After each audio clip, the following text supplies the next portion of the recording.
Assalamualaikum warahmatullahi wabarakatuh. Selamat datang, selamat berjumpa kembali di channel saya. Bapak Ibu, saya akan mencoba menjelaskan tentang bagaimana program sekolah itu kita tentukan atau kita pilih ya.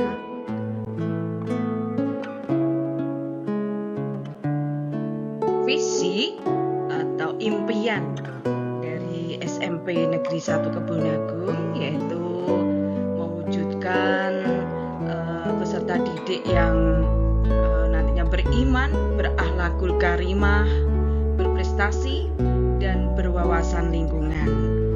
Biasa disebut dengan berlian. Oke, Bapak Ibu, langkah selanjutnya adalah membuka rapot pendidikan di sekolah kita masing-masing.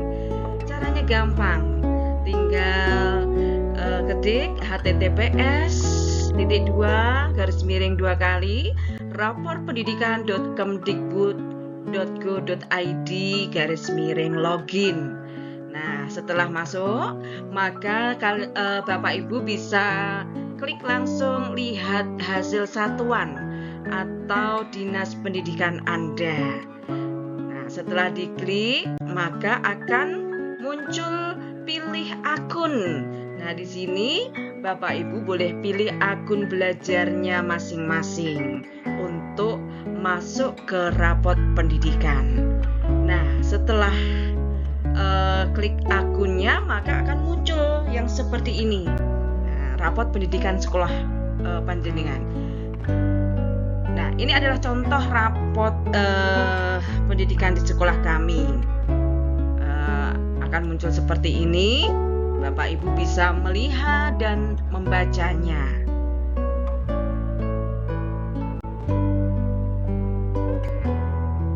Nah, dalam rapot pendidikan Bapak Ibu nanti akan muncul ringkasan kondisi satuan pendidikan Bapak Ibu. Nah, di sini ada contoh ringkasan kondisi satuan pendidikan kami pada tahun 2023, yaitu dibandingkan tahun 2022, kemampuan numerasi SMP Negeri 1 Kebonagung mengalami peningkatan paling tinggi di antara indikator lain. Dari seluruh capaian tahun ini, kemampuan literasi menjadi indikator dengan pencapaian terbaik. Meski demikian, kualitas pembelajaran adalah indikator dengan pencapaian terendah, yang salah satunya disebabkan oleh rendahnya metode pembelajaran. Salah satu contoh untuk memperbaiki hal ini melalui peningkatan kompetensi GTK dan kebijakan yang menunjang aktivitas kognitif.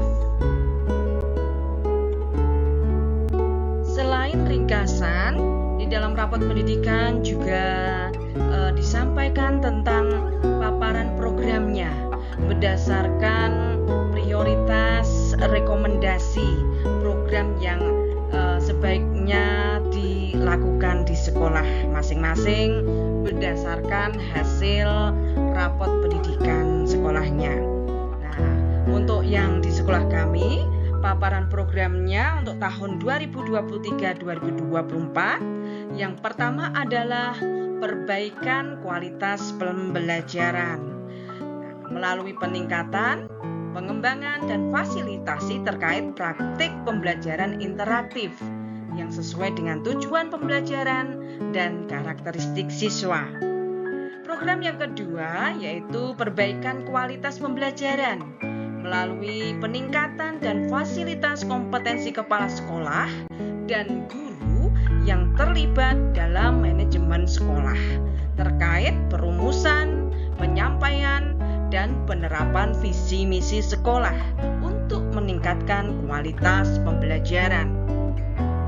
Program yang ketiga yaitu perbaikan kemampuan numerasi melalui peningkatan pengembangan pengimplementasian dan fasilitasi kompetensi GTK dengan mempelajari konten numerasi domain aljabar.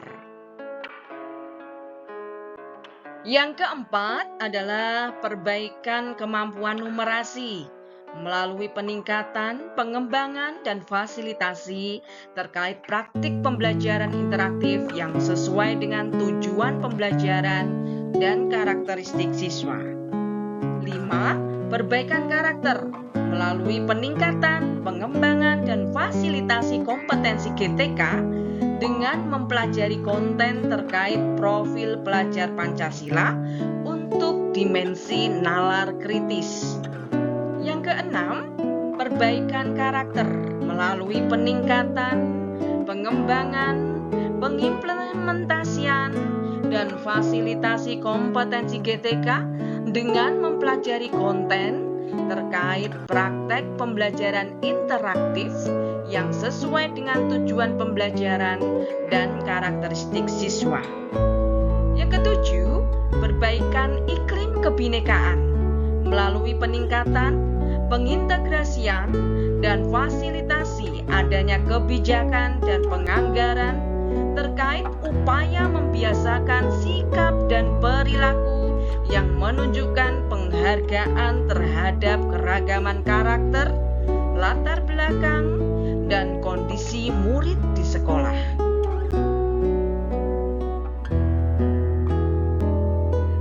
Baik, yang kedelapan yaitu perbaikan iklim kebinekaan melalui peningkatan, pengintegrasian, dan fasilitasi kompetensi GTK dengan mempelajari konten terkait definisi, ragam konteks, serta sikap terhadap kesetaraan kemampuan, hak dan kewajiban laki-laki dan perempuan. Program yang ke-9 yaitu perbaikan iklim keamanan sekolah melalui peningkatan, pengintegrasian, dan fasilitasi kompetensi GTK dengan mempelajari konten terkait bahaya dan pencegahan narkoba, termasuk minuman keras dan rokok, serta penanggulangan kasus narkoba pada murid. 10. Perbaikan iklim keamanan sekolah melalui peningkatan, pengintegrasian, dan fasilitasi kompetensi GTK dengan mempelajari konten terkait penerimaan dan penghargaan terhadap siswa dengan disabilitas di sekolah.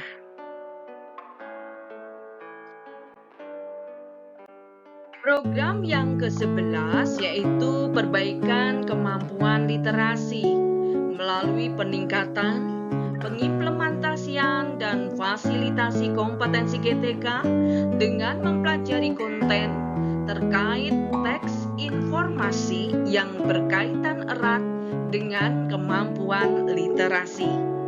Dan yang ke-12 yaitu perbaikan kemampuan literasi melalui peningkatan, pengimplementasian, dan fasilitasi kompetensi GTK dengan mempelajari konten terkait praktek pembelajaran interaktif yang sesuai dengan tujuan pembelajaran dan karakteristik siswa. Nah, itu tadi adalah 12 rekomendasi yang akan dilakukan oleh sekolah kami. Dari 12 rekomendasi di atas, langkah selanjutnya kita menjabarkan kegiatan apa saja terkait program-program yang direkomendasikan tadi. Contohnya di sini untuk rekomendasi program yang pertama, kegiatan programnya ada 6. Contohnya yang pertama, kegiatannya guru mengikuti pelatihan mandiri terkait praktek pembelajaran interaktif yang sesuai dengan tujuan pembelajaran dan karakteristik siswa di platform Merdeka Mengajar. Kegiatan yang kedua yaitu workshop peningkatan kompetensi guru tentang metode atau strategi pembelajaran semua mapel Nah, di sini kami merencanakan diadakan 2 kali dalam setahun. Untuk kegiatan yang ketiga, yaitu penyusunan program supervisi, monitoring, dan evaluasi. Yang keempat, yaitu partisipasi dalam komunitas belajar dengan melakukan kegiatan sharing pengetahuan di sekolah. Dalam hal ini, kami membuatkan jadwal MGMP sekolah dalam 1 minggunya 2 jam pembelajaran.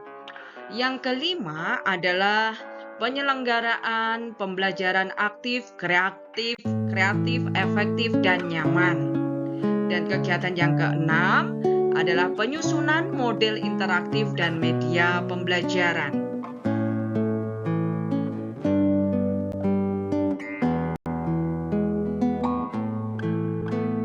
Untuk meningkatkan program rekomendasi yang kedua, kami menentukan kegiatan-kegiatan untuk menunjang peningkatannya, yaitu dengan kegiatan pertama, penyusunan visi dan misi.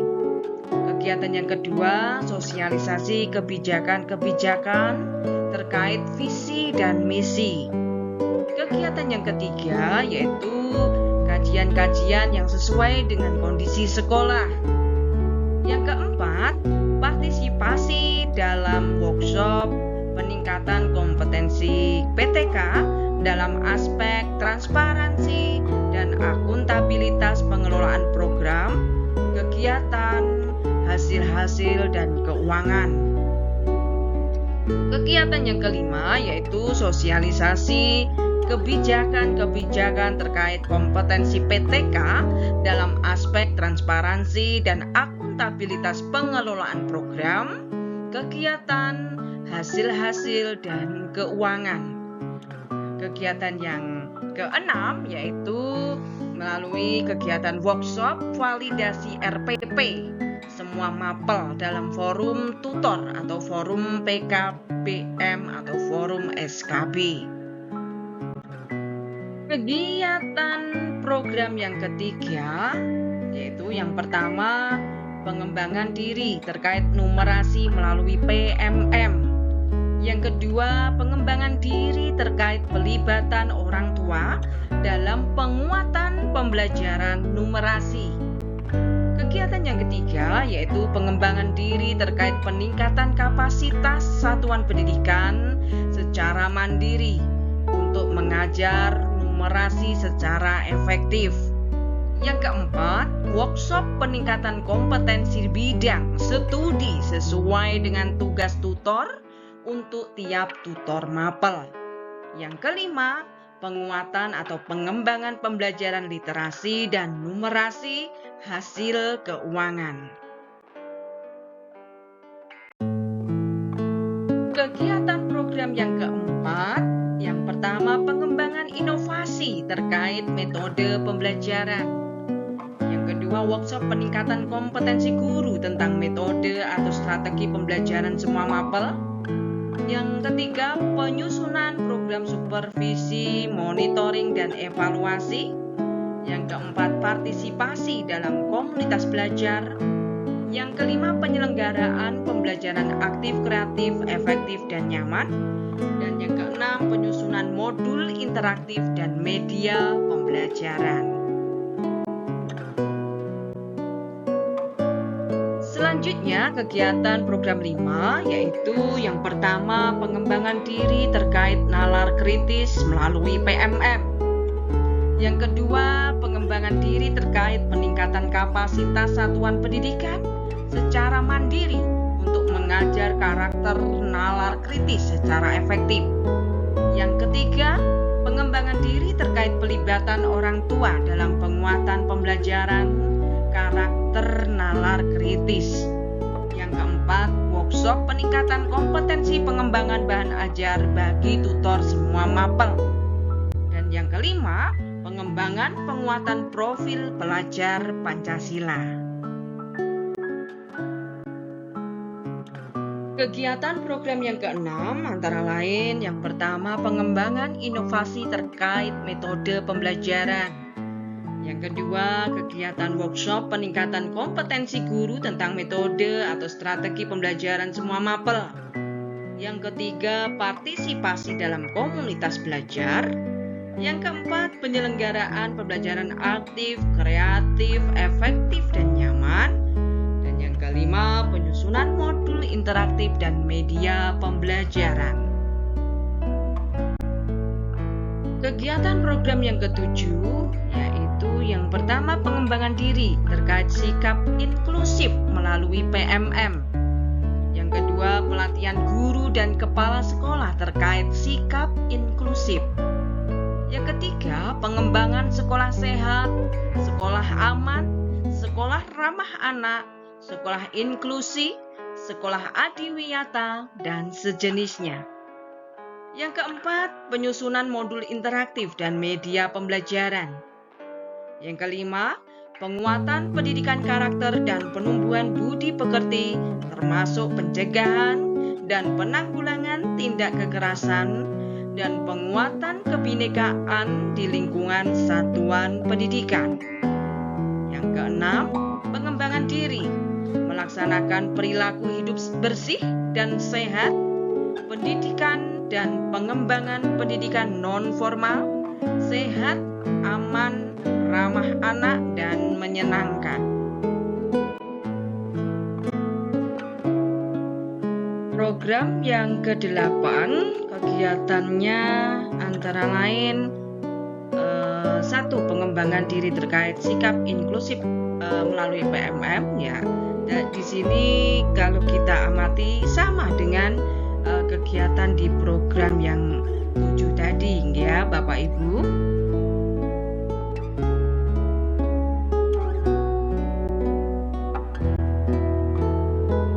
Baik, kita lanjutkan program yang ke-9. Kegiatannya antara lain yang pertama pelatihan guru dan kepala sekolah terkait penyalahgunaan narkoba. Yang kedua, pengembangan diri terkait penyalahgunaan narkoba melalui PMM. Kegiatan yang ketiga, penyelenggaraan pencegahan penyalahgunaan narkotika, psikotropika, zat adiktif atau narkoba, minuman keras, merokok, dan HIV/AIDS.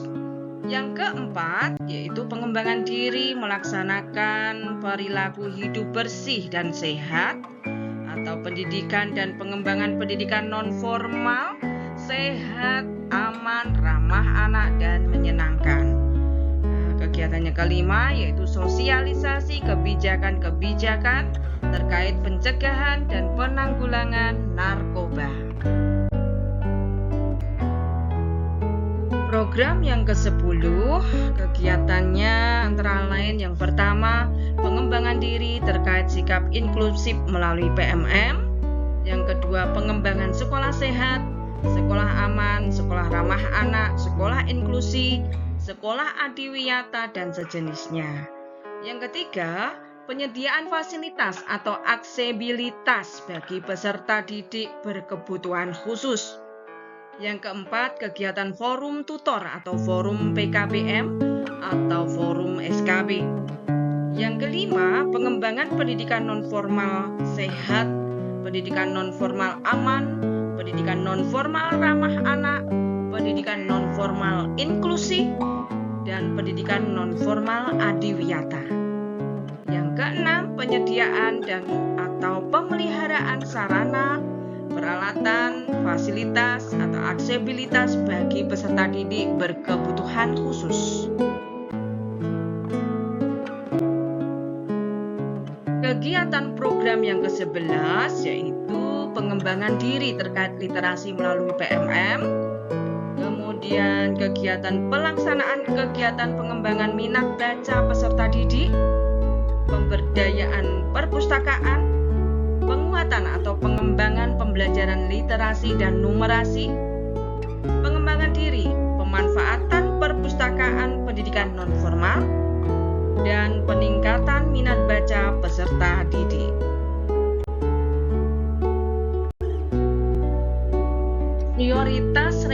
rekomendasi program yang terakhir, yaitu program yang ke-12, yaitu melalui kegiatan pengembangan inovasi terkait praktek pembelajaran interaktif yang sesuai dengan tujuan pembelajaran dan karakteristik siswa. Yang kedua, workshop peningkatan kompetensi guru tentang praktek pembelajaran interaktif yang sesuai dengan tujuan pembelajaran dan karakteristik siswa. Yang ketiga, penyusunan program supervisi, monitoring, dan evaluasi. Yang keempat, partisipasi dalam komunitas belajar. Yang kelima, penyelenggaraan pembelajaran aktif, kreatif, efektif, dan nyaman. Dan yang keenam, penyusunan modul interaktif dan media pembelajaran. Nah, dari 12 rekomendasi yang ada, kita bisa meringkas atau ada beberapa program tadi yang sama kegiatannya. Maka kita akan memilih atau memerger kegiatan tersebut menjadi lebih ringkas.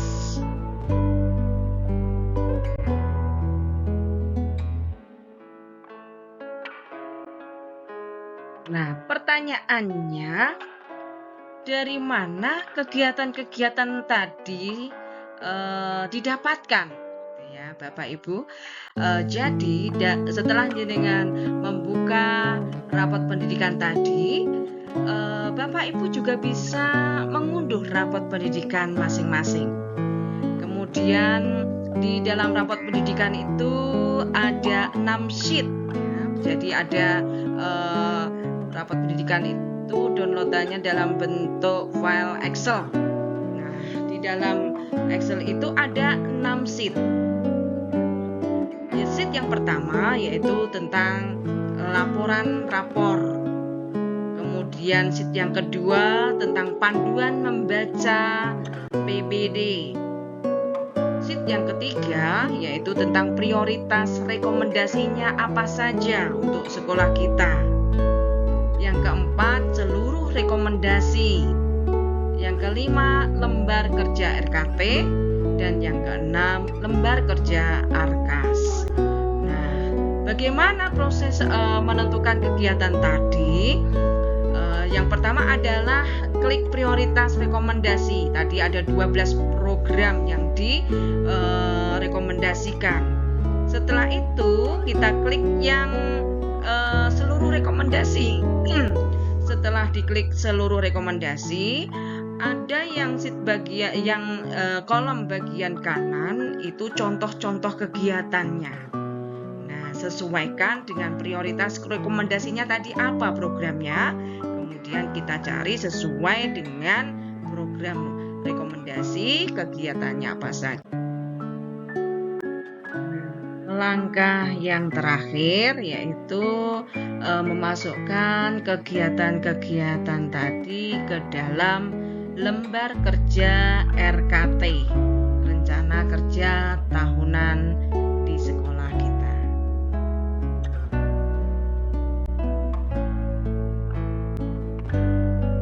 Demikian tadi langkah pembuatan atau penentuan program sekolah berdasarkan hasil identifikasi, refleksi, dan benahi pada rapot pendidikan sekolah kita masing-masing.